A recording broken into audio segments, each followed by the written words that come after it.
अब क्या कि जैसे एक लड़की एक बेबे नाम ले रही थी अपना परमेश्वर कबीर जी का, और यहाँ से अपने घर गई मिश्री का प्रसाद, एक पड़ोस का बालक आ गया 8-9 वर्ष का, बच्चा ने देव थी वो भी आ गया, उसको भी दे दिया।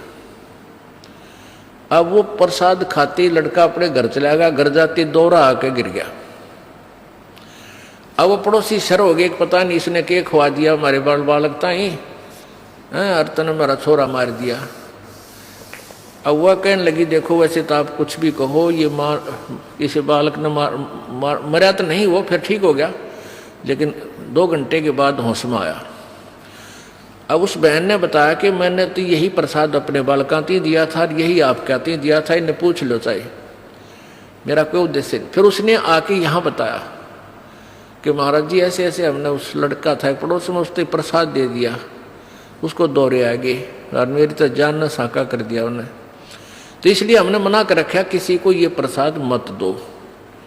क्योंकि वो क्या था कारण कि वो प्रसाद देने से उसमें प्रेत विद्यमान था, उन्हीं का कोई पत्र था, और वो प्रसाद खाने से परमात्मा की वाणी से उसमें वो चार्ज हो रहा था। प्रसाद उसी को कहते हैं, जैसे भगवान शंकर जी के शिव जी के वचनों से वो गंदा अंडा चार्ज हो गया, वो उसमें फिर दोबारा से चेतनता आएगी, स्वस्थ हो गया। तो इस भगवान के वचनों से वाणी से आप यहाँ आते हो, आपको कोई बीमारी है छोटी मोटी, तो इन वचनों से सत्संग से भी राहत मिलनी शुरू हो जाती है, और अंदर बच्चा भी कोई ऐसा गड़बड़ वाला हो तो भी स्वस्थ होना शुरू हो जाता है। ठीक है, हम तो दास हैं, फिर भी हमारी कथा परमात्मा ही की सुना रहे हैं। तो इस तरह ये बहुत लाभ देता है। आप बालक को, डॉक्टर को पता होता है कौन सी मेडिसिन और इसको कहाँ असर कर रही है।